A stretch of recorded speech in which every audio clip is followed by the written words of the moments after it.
بسم اللہ الرحمن الرحیم۔ السلام علیکم خواتین و حضرات، آج میں آپ کے لیے ایک ایسے بزرگ کا قصہ لایا ہوں جنہوں نے اپنی زندگی داؤ پر لگا دی، لیکن ایک بہت بڑے گناہ کے مرتکب ہونے سے بچے، اور وہ گناہ زنا کا گناہ تھا، جس کی دعوت ایک حسین و جمیل عورت نے خود بزرگ کو دی تھی۔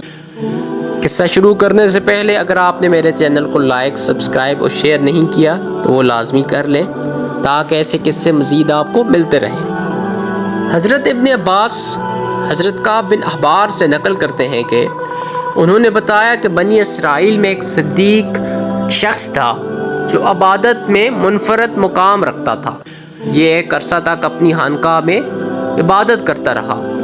اس کے پاس روزانہ صبح شام بادشاہ حاضری دیا کرتے تھے اور پوچھا کرتے تھے کہ حضرت آپ کو کوئی ضرورت تو نہیں ہے؟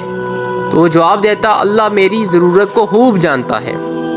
اللہ تعالیٰ نے اس عابد کی خانقاہ پر ایک انگور کی بیل لگا دی تھی جس سے وہ بزرگ اپنا پیٹ بھر لیتے تھے، اور جب عابد کو پیاس لگتی تو اپنا ہاتھ آگے بڑھاتے تو پانی ابل پڑتا تھا اور یہ اس پانی کو پی کر اپنی پیاس بجھا لیتے تھے۔ ایک مرتبہ اس عابد کے پاس مغرب کے وقت ایک عورت گزری جو نہایت حسین و جمیل تھی۔ اس عورت نے پکار کر کہا، اے اللہ کے بندے! تو عابد شخص نے جواب دیا، لبیک۔ یہ سن کر وہ عورت کہنے لگی، کیا تمہیں تمہارا رب دیکھ رہا ہے؟ اس نے فرمایا کہ وہ اللہ ایک ہے، قہار ہے، حی و قیوم ہے، دلوں کے اسرار سے واقف ہے، وہ جو قبروں میں ہیں ان کو اٹھانے والا ہے۔ عورت یہ سن کر کہنے لگی کہ میرا شوہر بہت دور رہتا ہے، میں وہاں اس کے پاس جا رہی ہوں، لیکن رات کا وقت ہو گیا ہے، مجھے کوئی ٹھکانہ چاہیے۔ بزرگ نے یہ سن کر کہا کہ اوپر آ جاؤ۔ بس وہ عورت اوپر چڑھ گئی اور اس بزرگ کی خانقاہ میں پہنچ گئی۔ وہاں پہنچتے ساتھ ہی اس عورت نے اپنے جسم سے کپڑے اتار کر پھینکے اور ننگی کھڑی ہو گئی اور اس عابد کے سامنے اپنا ننگا بدن ظاہر کر دیا۔ یہ منظر دیکھ کر اس بزرگ نے اپنی آنکھیں بند کر لی اور فرمایا، تو تباہ ہو جائے، اپنے آپ کو ڈانپ لے۔ یہ سن کر اس عورت نے جواب دیا، تیرا کیا جاتا ہے اگر تو آج رات مجھ سے فائدہ اٹھا لے؟ تو بزرگ نے سن کر اپنے نفس سے مخاطب ہو کر کہا، اے نفس تو کیا کہتا ہے؟ نفس کہنے لگا، اللہ کی قسم میں فائدہ اٹھاؤں گا۔ یہ سن کر بزرگ نفس سے مخاطب ہو کر کہنے لگے، تو تباہ ہو جائے، کیا تو گندک کے دوزخ کے کپڑے مانگتا ہے، آگ کے پاٹ مانگتا ہے، میری عرصہ کی عبادت ضائع کرنا چاہتا ہے؟ پھر کہنے لگا، ہر زانی کی بخشش نہیں اور اس کا عذاب مٹنے کو نہیں، میں ڈرتا ہوں کہ اللہ تعالیٰ تجھ پر ایسا ناراض ہو کہ پھر کبھی راضی نہ ہو۔ لیکن اس بزرگ کے نفس نے اس عورت کے متعلق خوب بہکایا، تو بزرگ نے نفس سے مخاطب ہو کر پھر کہا کہ میں تیرے سامنے دنیا کی چھوٹی آگ پیش کرتا ہوں، اگر تو اس کو برداشت کر گیا تو اس رات اس لڑکی سے نفع حاصل کر لوں گا۔ حضرت کعب بن احبار رحمۃ اللہ فرماتے ہیں کہ اس بزرگ نے یہ کہنے کے بعد دیے کو تیل سے بھر دیا اور بتی کو موٹا کر دیا۔ اس منظر کو وہ عورت بھی دیکھ رہی تھی اور اس بزرگ کی اپنے نفس سے گفتگو بھی سن رہی تھی۔ پھر اس بزرگ نے چراغ کو جلانے کے بعد اپنا ہاتھ اس جلتی بتی پر رکھ دیا۔ یہ بتی جل رہی تھی لیکن اس بزرگ کے ہاتھوں کو نہیں جلاتی تھی۔ دیکھ کر بزرگ چیخ کر کہنے لگے، تجھے کیا ہے، جلاتی کیوں نہیں؟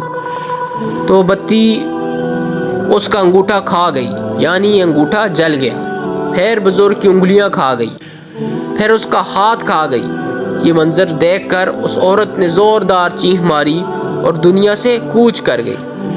پھر بزرگ نے اس عورت کے جسم کو اس کے کپڑوں سے ڈانپ دیا۔ جب صبح ہوئی تو ابلیس لعین نے چیخ کر کہا، اے لوگو، فلاں بیٹی سے فلاں عابد شخص نے زنا کیا ہے، زنا کرنے کے بعد اس کو قتل کر دیا ہے۔ چنانچہ جب یہ خبر بادشاہ تک پہنچی تو بادشاہ اپنے لشکر اور رعایا کے ساتھ سوار ہوا اور عبادت خانے تک پہنچ گیا جہاں وہ راہب عبادت کیا کرتا تھا۔ وہاں پہنچ کر بادشاہ زور سے چیخا تو عابد نے اس کو جواب دیا۔ بادشاہ نے عابد سے پوچھا کہ فلاں کی بیٹی فلاں کہاں ہے؟ عابد نے کہا، یہیں میرے پاس موجود ہے۔ بادشاہ یہ سن کر عابد سے کہنے لگا کہ اس کو کہو کہ وہ میرے پاس آئے۔ بزرگ نے کہا کہ وہ تو مر چکی ہے۔